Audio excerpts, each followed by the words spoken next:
did you know that the Hispanic dollar in the U.S. is the fastest growing GDP? We're actually just the Hispanic dollar in America is the 5th largest GDP in the world.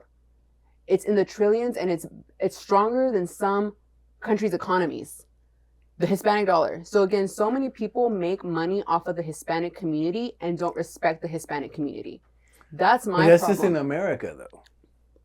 But also, how does That's again. I have a question about that. I love America. But we're not talking about the peso. No. But that's what I'm saying. Like, is that tracked by Hispanic wealth? That's tracked by the consumer. So if you go to like the government website, it's tracked by how much we're consuming, how much we're making. So we have younger population. So there's a younger Hispanic population. I was about to say. Right. We have a strong work ethic. We have strong family ties, work ethic. Mm-hmm. But this all plays to not so much, because what I love about growing up Hispanic is we never blamed anybody for anything that happened to us.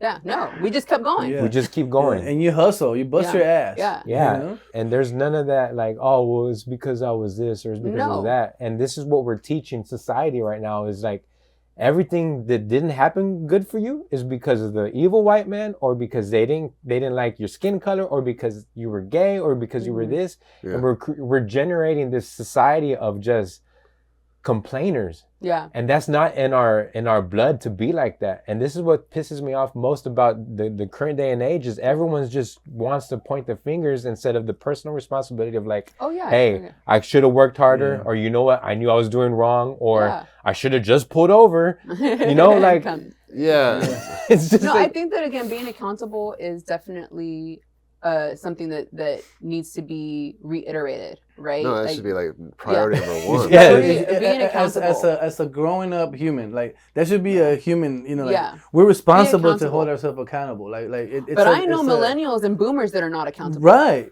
That's I think a personal trait. That doesn't have to be a Gen Z thing.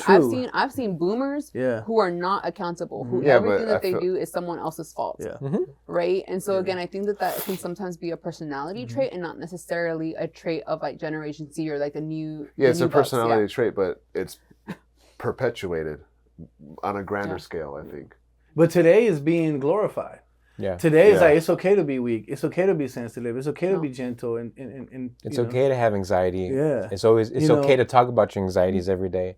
And you're in that constant state of like, okay, I do have anxiety. And it's not that it's not okay, right? Yeah. Because it's like it's valid. I mean, we are fragile individuals. But not to victimize yourself as well. Right, but also to use it as a crutch or as a disability. Because it's like we are, as humans, you know, and as growing up men and women, we are required to improve. Yeah. We are obligated to improve and to get better. You know, now, unless you have a mental disability or some kind of block that stops you from doing that, what was the word I just used? Obligated. Yeah. We are obligated to improve and to grow, you know? So it's like, and I can only speak from a Hispanic perspective, like we're taught like, okay, it's handed down. The work is handed down. You know, like my dad would wake me up at Saturday morning. Hey, you're going to come with me and cut grass.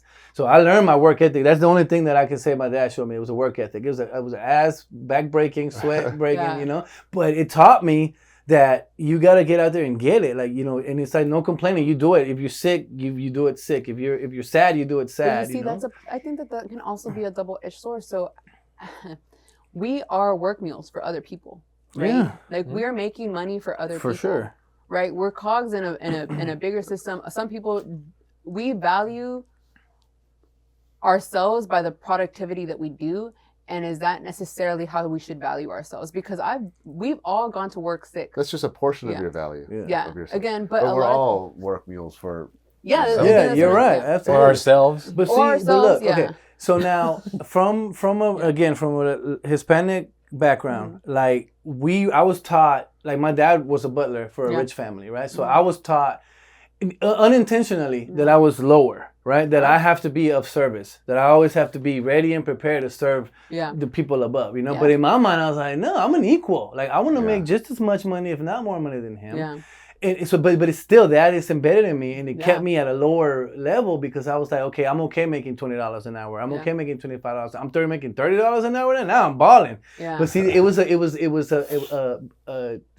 that was embedded in me, and it was bad. It was wrong, you know, because then it created a limit in the tap where I could excel. You know, like now I'm like, okay, well now I know I could do more. You know, and it's like now with the internet and like with stuff you could do on e-commerce, there's possibilities for everybody. Yeah. Right. But when you were talking about the Hispanic dollar, it's because of those parents that busted their ass and then gave a better life to their children. So they started working at 12, 13, 14, 15 with them, and then now at 18 they could buy their little car. Yeah. Now they can buy and pay taxes. You know, now they're getting, and it's like they have a more understanding and value of money, how to save it, how to build it.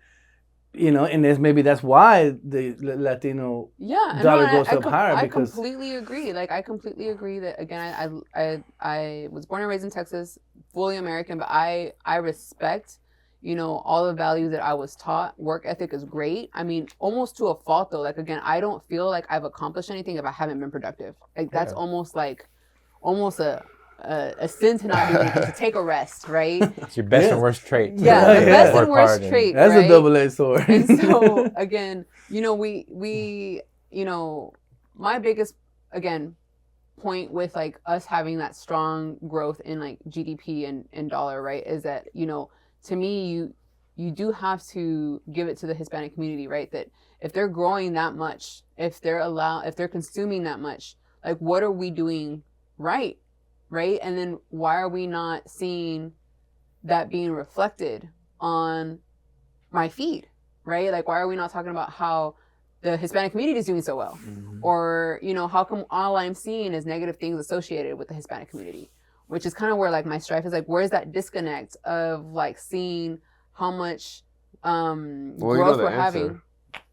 It's because that's not what sells. It's not what sells. Yeah, no positivity is on the feed usually. Yeah, but also like, what is the limit? You know, like the GDP is what is the definition? Profit. So see now we're talking in groups again, because it's like kind of like, okay, if the Hispanic community's dollar is, it's like, when does it why are we separated? Why are we Americans, right? Because it's like, if you're a Hispanic in America, you're an American. I mean, it's like. So statistically, they just always ask, like, what's your income? Like, what race are you? So like, it's just for metrics, right? Like, they know that 84% of all American wealth is owned by, you know, white people. And in a white household, 1 out of 5 of those households are going to be millionaires. I mean, that's a huge, discrepancy. Yeah. It's also because white people have been here the longest and been allowed to have, like, their wealth grow the longest. Money just grows. Money grows. If you save it and you let it grow, money will make you money. Yeah. Right? And so again, we're getting to that point where now